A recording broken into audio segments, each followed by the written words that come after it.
Welcome to Cybersecurity and Healthcare Facilities, brought to you by the Office of the Assistant Secretary for Preparedness and Response, or ASPR.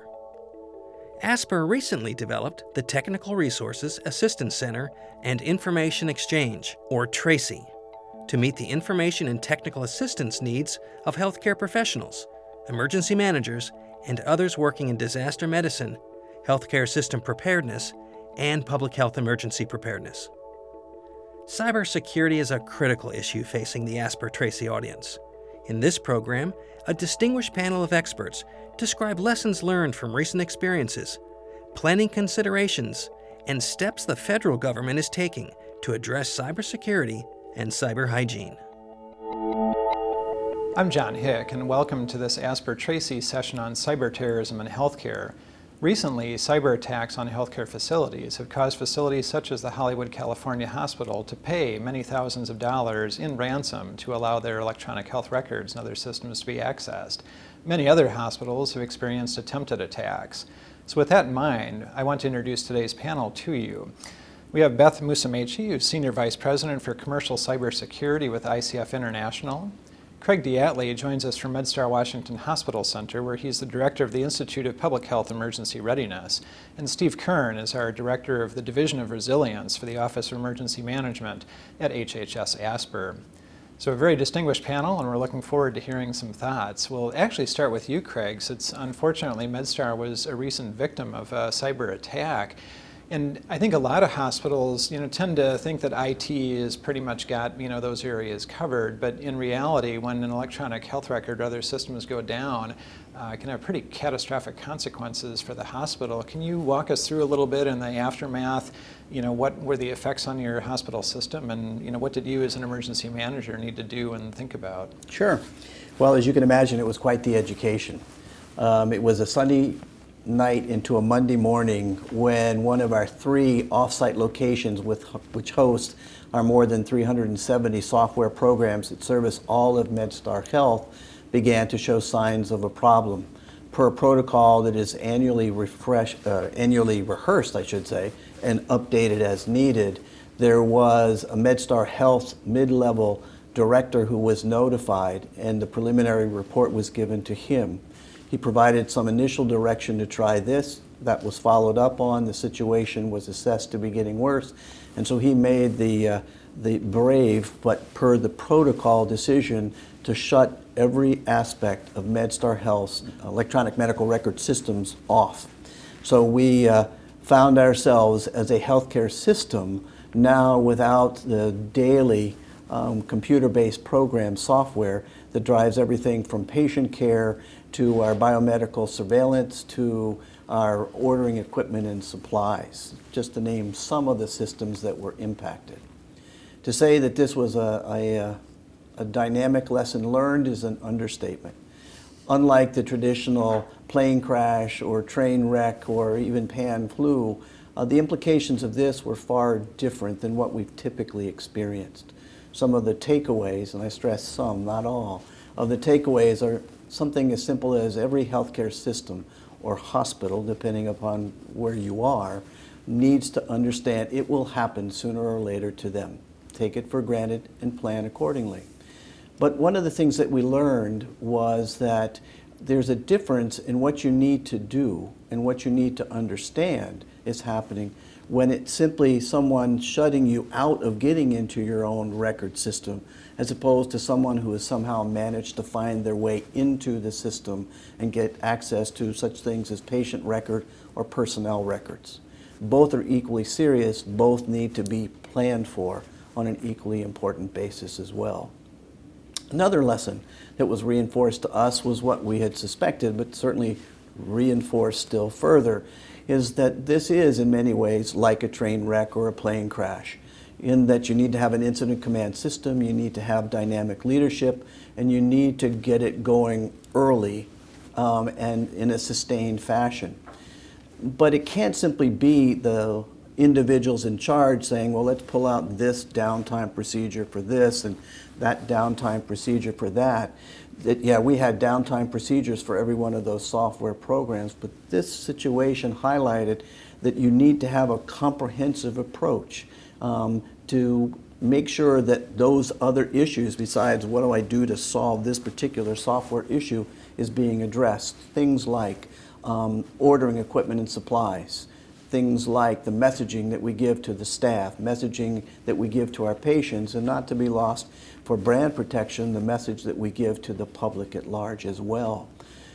Other information or other lessons that we learned included such things as while we practice the plan from an ITIS perspective rigorously, once if not 2 times across the system annually, not to be lost is the importance of practicing it within each of the facilities themselves, whether you do it on a unit-by-unit walk-through facilitated basis, or you take the system down notionally across the whole of the house and everybody practices it once. You need to practice to be successful in doing this like you do any other disaster type of scenario. Definitely is one of the top 5 in our threat assessment or reassessment now, and so we need to plan and drill accordingly. And drill with a certain robustness and realism that will reinforce the realities that will be faced. Because one of the things that was interesting to me as an individual that's been in medicine now 40 plus years is that we had the millennials, if you will, whether it was the physicians, the residents, the fellows, the nurses, any of that new generation who are so accustomed to using computers, somewhat lost when it came to the computers being shut off, and now what am I supposed to do becomes their new work reality. And so within that rehearsing, moving forward as we did in reality during our outage, we had the old timers who were careers started on pen and paper, going and showing the new generation that, yeah, you can provide quality patient care, you can take what needs to be done, just doing it in a pen and pencil fashion, or in pen and paper fashion, I should say, but not to be lost in this. Multiple times did we have leaders and followers alike comment, you know, this really does promote more and more communication. Maybe we should be texting less and talking more. And I say that in all seriousness because that was one of the key takeaways. Yeah, we exchanged messages in a longhand fashion, but we had more face-to-face meetings over a patient's bedside or in a department impromptu conversation than we are accustomed to. And that's a practice that we intend to carry forward across all of our healthcare facilities. And I mean healthcare facilities because we weren't just 10 hospitals that were impacted. We were over 300 off-patient business entities, many of which provide patient care, but not all of them do. They saw some of the same problems. They also saw some of those same overcoming strategies being successfully employed as well. I think also, not to be lost, I said the importance of leadership. What was a little bit different for the leaders this time is, you know, when it's the plane crash or the train wreck or even the pan flu outbreak, you have a certain sense of comfort and that those in charge really do know something about it. But when it comes to that ITIS phenomenon, there's a select few who really know as much as needs to be known, so the rest of us find ourselves having to really trust more than what we might be used to, and find ourselves asking questions that we wouldn't have thought about asking until now, because the impact that outage has on us isn't simply on paper. It's at the bedside, it's in the lab, it's in the radiology suite. And so we definitely learned that there is a great importance to having that subject matter expertise, being able to not just assimilate the information, but explain the information in a somewhat simplistic fashion sometimes, in order for those decision makers to properly prioritize, well, this is the first set of programs we want brought up, here's the second, the third, etc. And I think also related to that information sharing is, well, what do you tell your staff? We took early and often across the whole of the system, as well as within each of the facilities, the approach of being as transparent as we could. There was nothing to be gained by hiding something. But when is the right time to be clear with your information can be as important as, well, what is that transparent need-to-know information really going to include, and who best is the one that should deliver the message? That's both a system issue on the one hand, but a facility issue on the other. And then I think my last point for the time being centers around, in our particular case, we chose by design not to pay the ransomware. It wasn't a ridiculous price, but we weren't trusting in more ways than one. So we found ourselves involved now in a marathon that had stages, marathon that had prioritization, and a marathon that required that we look at the physical and behavioral health of our staff, not simply the ITIS health of our system itself. Those are some of our key takeaways. Now that's excellent. I think one of the key things that you brought up is that this is not just an IT response, it's an incident management response. With IT providing a lot of that subject matter expertise, so making sure leadership is still setting the objectives, setting the overall tone and bringing the SMEs together with the clinical staff and others to say, here's the priorities and let's work on these together. What was the duration of the total outage time, or were you able to bring different programs up sequentially? How did that time frame work? 300 and some programs didn't come on all at once. They were prioritized. Within 72 hours, we had some of our mainframe programs begin to come back up. But truthfully, John, it was 3 weeks before we got most of everything that is important to us on a daily basis back and operational. Wow. And during that time, did you have templated, charts for the ED and clinics and other places that they used on paper and had practiced with? We did. We had the downtime procedures that attached to that were some various forms. One of the benefits of the prolonged outage was, even though we had used those forms in drills, it's one thing to drill with that form for 2 hours as opposed for 2 to 3 weeks. So we're in the process now of looking at, based on that extended usage, here's some of the modifications we will make to our patient care records. Here are some of the records we didn't have. Now we know we need to have as well.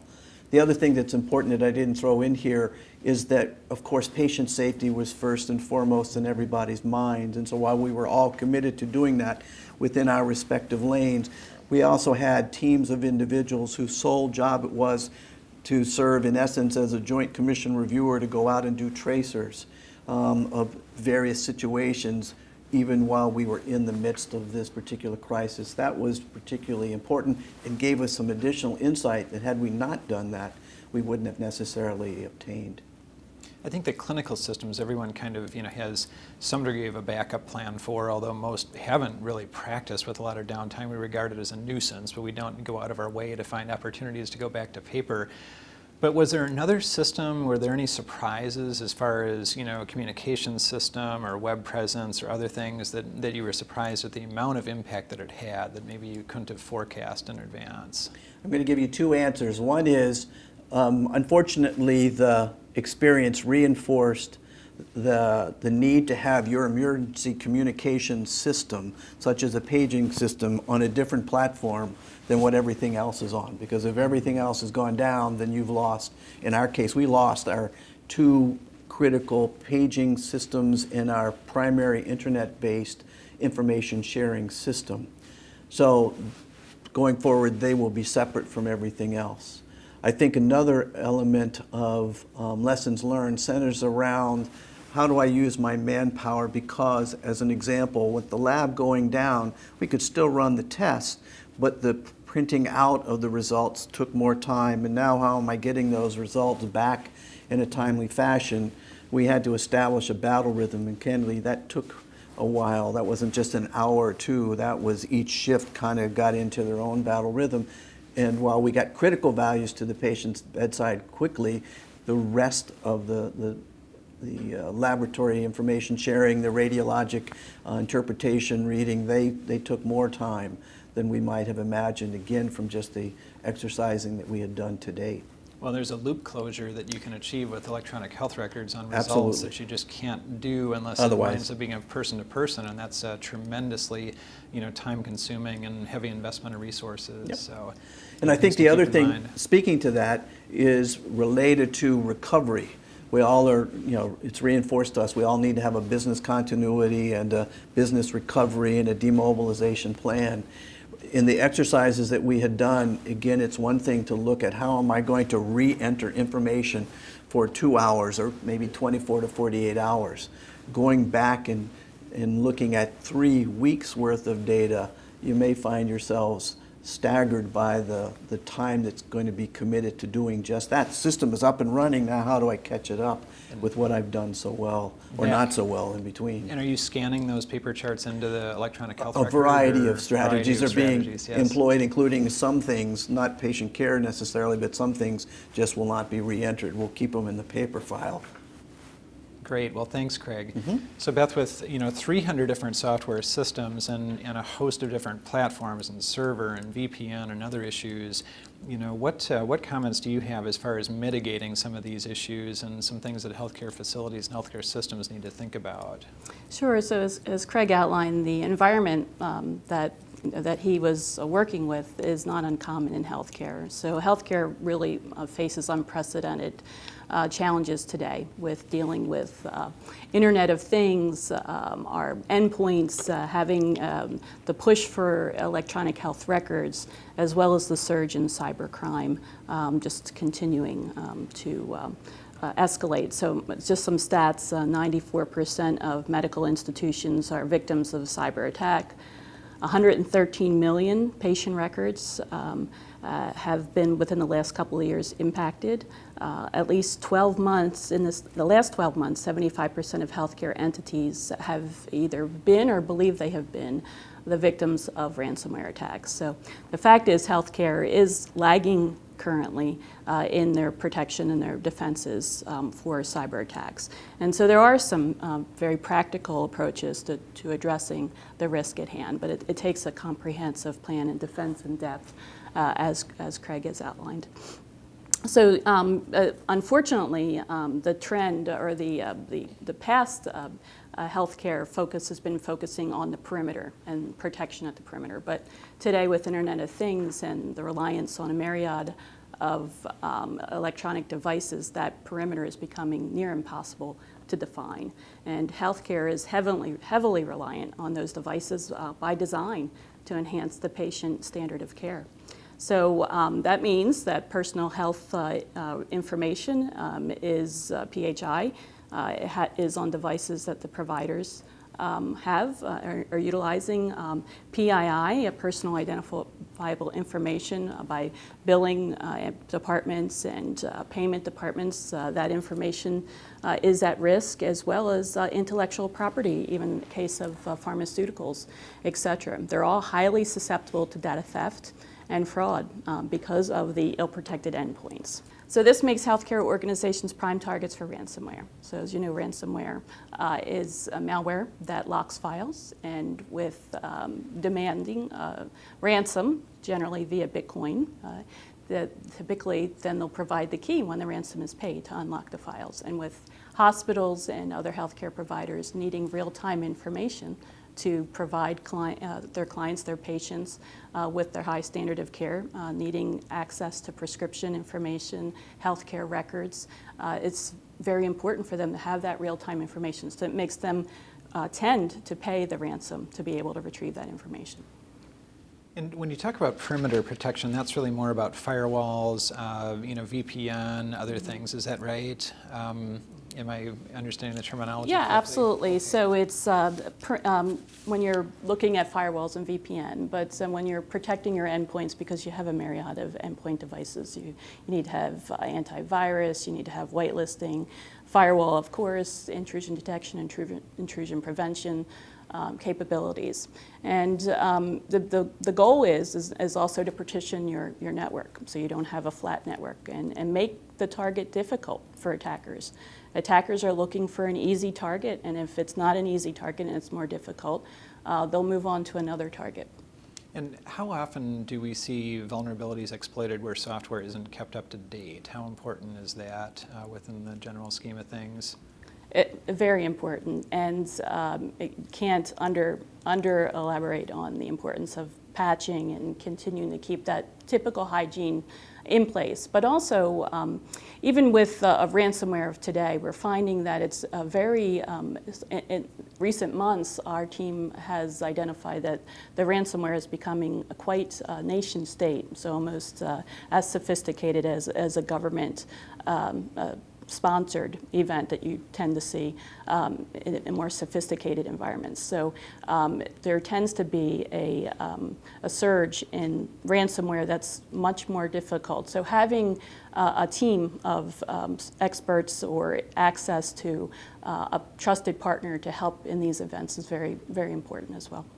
And to what degree, if they prevent you from accessing the files, do most of these programs, are they able to access those same files and actually pull data, or is it more of a prevention of access to that program, or is it a variety? There's a variety, and there are some common ransomware type that are more standard, and there's a lot of tips. There's sites, a lot of the AV companies, et cetera, are helping with tips so that you can circumvent and not have to pay ransom. But some of the more complicated and more sophisticated threats that we're seeing of recent months, typically you need to rely on your backups. You need to bring that data back. In some cases, you may be able to salvage data. As we saw in the case of LA Hospital, it took a number of weeks, and as Craig has outlined, to get that, to get information back online in a way that it's usable. Okay.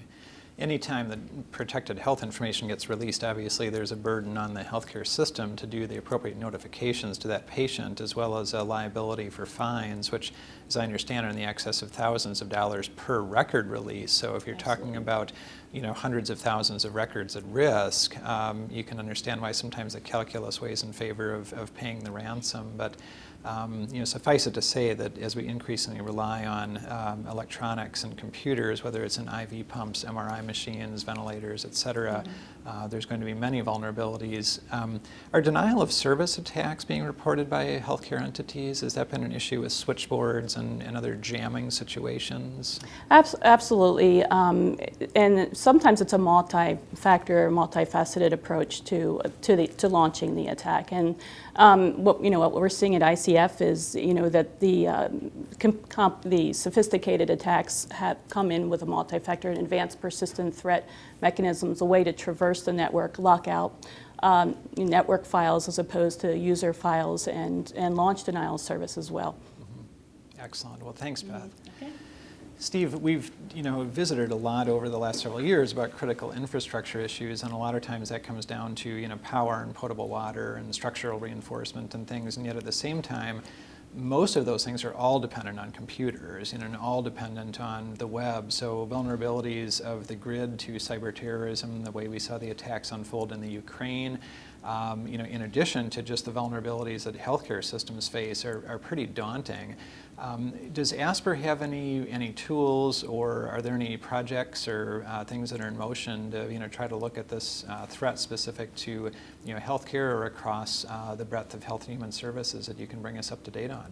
Yes, thanks, John. I appreciate that. And yeah, as you said, we've been working on infrastructure protection issues across the healthcare and public health sector for more than a decade, especially triggered by the attacks of 9/11 and all of the disasters that the federal government and the nation as a whole has had to respond to since then. So that can range from hurricanes, floods, tornadoes, looking at infectious disease events like pandemic influenza or Zika virus. But increasingly, as our society becomes more dependent upon electronic systems, and certainly as our healthcare system becomes more dependent upon electronic systems, which all benefit the way we live our lives, the way we do our business, the way we care for patients. So those are all benefits, but they also provide us these vulnerabilities. And those are things that increasingly we want to work with our private sector partners, those organizations that run hospitals, that manufacture pharmaceuticals, that provide insurance. All the private sector partners in the healthcare industry, we want to work with them to find out what threats they're facing, what information we have across the federal government that may be able to help them understand the threats, help them understand best practices, and then work together to try to resolve some of those issues. One of the key programs we have just very recently is the establishment of a healthcare industry cybersecurity task force. And that's a task force established under legislation that was passed in December, actually it's the Omnibus Appropriations Act in December 2015, that had as part of it the Cybersecurity Information Sharing Act. And that act required HHS to establish this task force of government, but specifically and especially industry leaders, subject matter experts in cybersecurity. They're going to meet over the course of the year and really focus on providing us guidance on what are the best practices that we can be implementing across healthcare for cybersecurity. What are some of the practices that other industries are using? What's working well for them? What can we borrow from them? And then also, how do we share information in an effective way so that we're all working off the same script when we're preparing and responding to cybersecurity incidents? And is there much integration of efforts between FBI, ASPR, other agencies that are dealing with these issues? Yes, we work very closely with our federal partners. As Health and Human Services, we're responsible for coordinating this critical infrastructure protection mission for the healthcare and public health sector. In fact, there are 16 identified critical infrastructure sectors across the nation and the federal government, with different federal agencies supporting each one. Department of Homeland Security coordinates that entire enterprise, so a lot of the work we do, we tie in with Homeland Security. They have the National Cybersecurity and Communications Integration Center, which is the national hub for reporting on cybersecurity incidents and knowing what's going on. And the Federal Bureau of Investigation is also a very key partner in this. Cyber incidents, a healthcare organization or anyone else, they are law enforcement incidents. They are breaches of the law. And so to start with, we want to make sure that our partners, anyone in the healthcare industry, are reporting to the FBI when something happens. We also want to work with them on the non-law enforcement piece of that, which might be the response to the actual incident. So we always want to make sure that we're tied in with those who are enforcing the law, with those who are helping to respond, and also that some that may have regulations like Office for Civil Rights with breach reporting or Food and Drug Administration, that we're coordinating all those efforts so it's a holistic response to these types of incidents. Are there any quick reference or other materials that ASPR offers for tips on cyber terrorism preparedness? Yes, we have a number of materials that are on our website right now, and that's at phe.gov. And probably if people are watching this, they're familiar with that site. Under our critical infrastructure protection site, or someone can type in cybersecurity and find links to a number of those. Some of the work we do in cybersecurity, some of the information that we have, is information we can't just put out publicly because it might talk about different threat actors and what to look for, specific URLs that are malicious, and that's something that we want to keep separately. But we want to make that available to private sector partners that have a need to know that. So we do maintain a portal on a site called the Homeland Security Information Network. And that's a secure, password-protected portal. Department of Homeland Security runs it, and we have a portion of that where our partners, if we know what organizations they represent and they have a need to know, they can go there and find a lot of information about all the activities we do, as well as all those threat indicators that we update on a daily basis, along with our partners within the department who are monitoring those feeds. They put that information right in there, and that's a great source. But also, we want to make sure that we're a resource for whatever someone needs. And there's so many resources across the federal government within HHS, FBI, DHS, other agency partners, other non-government partners. So we always encourage people to write us. Our email address is cip@hhs.gov. You write us there, let us know what you need. We'll probably be able to point you at least in a direction to get that information that's helpful to you. Great. Thanks, Steve. Well, I just want to give my panel my thanks for joining us today. I think this has been an excellent discussion. I'm a little bit boggled, by the statistics of, how many healthcare organizations have, suffered ransomware or other cyber attacks over the course of the past year. I think, given the number of the systems, the number of software programs we have in play, and the sort of unlimited number of hackers and, other folks that would like to coax a little money the other way out of the healthcare system, I think we can unfortunately expect more of these. Craig, is there a feeling at MedStar, just as a wrap-up, is there a feeling that sort of, okay, whew, made it through, that's it for us type of thing? Hopefully they'll move on to somebody else, or do you regard this as sort of, something that is just going to be a recurring, issue for you guys and a recurring theme? I think clearly the approach that we're taking is, if it happened once, what's to say it's not going to happen again? The difference will be, having gone through it once, we'll be a whole lot smarter in how we approach the myriad of issues that can be associated when you lose one program, or in our case, hundreds of programs in a simultaneous fashion. Thanks, Craig. Steve, this really seems to be a growing emergency management problem as well as a problem for individual health systems and facilities. Are there partnerships within emergency management we should be seeking or working on? Yes, I think that's very important. It's very important that emergency management is engaged in every phase of preparing for and responding to a cyber incident. These are incidents that we should treat like any other emergency to some extent. They are incidents for which we may need external resources. They are incidents which we may need to have collaboration across the organization, or even different organizational structures we'll need to use to respond to the emergency. Those are all things emergency management is good at. That's what emergency management does. So our message really is that all staff within a healthcare facility should be looking at cybersecurity as something important to them. From clinicians to IT staff to emergency managers, it's going to be a team effort and a team fight when we get into this and really need to respond to a cyber incident. Great. Thanks, Steve. Beth, are there any final tips that you can give healthcare systems and facilities on preparing for potential cyber attacks? Sure. So it's important to know that compliance is important, but it isn't being secure. So compliance is really to serve as a guideline to align your policies and your practices. However, security is much different. It's it's absolutely understanding your vulnerabilities and solving and mitigating those vulnerabilities with a plan. Also, understand that cyber criminals will take the time to learn your network well. And so you must know your network well. And that includes your extended network. So don't take a short-sighted approach to what you define as your network. That's your suppliers, your accountants, your lawyers, everyone that touches your environment. So when you're enforcing your security policy, make sure that your suppliers and their suppliers are actually adopting that policy and controls. Also have, I think you've heard from Steve and from Craig, all about your emergency plan. So making sure that you have an incident response management plan that absolutely ties to your emergency response plan, because it just taken an IT view of those events, as we've seen in a number of events that have happened in industry to date, it impacts the entire enterprise. And so having a critical communications plan in place and being able to respond and train on that plan over and over, so it is really secondary in nature, just to actually provide the response and do the scenario-based training. That includes the red teaming and blue teaming. So red teaming, have a scenario that impersonates an attack, just like an attacker would come into your environment. But blue team, making sure that you have the right incident response plans and that they're known and honed regularly. So having that planning process regularly. And then also, don't give up. The problem seems unsurmountable, but it's not. It's a matter of putting the right practices in place, taking it down to a control level, but also educating your teams so that they understand not to click on that email. I mean, phishing is probably the number one access vector for ransomware. So, continuing to train and make sure your employees understand the risks involved absolutely provide a better result. Well, a full spectrum of mitigation, preparedness, response, and recovery issues to be addressed on cyber terrorism and cyber attacks on healthcare. Lots of work to do, but lots of work that has been done and some lessons that we've learned. Thanks for joining us today. Thank you for joining this Asper Tracy program on cybersecurity and healthcare facilities. We encourage you to visit us at www.aspertracy.hhs.gov for more information on a variety of healthcare emergency preparedness and response topics, including a topic collection on cybersecurity and healthcare, and issue 2 of our newsletter, The Exchange, focused entirely on cybersecurity.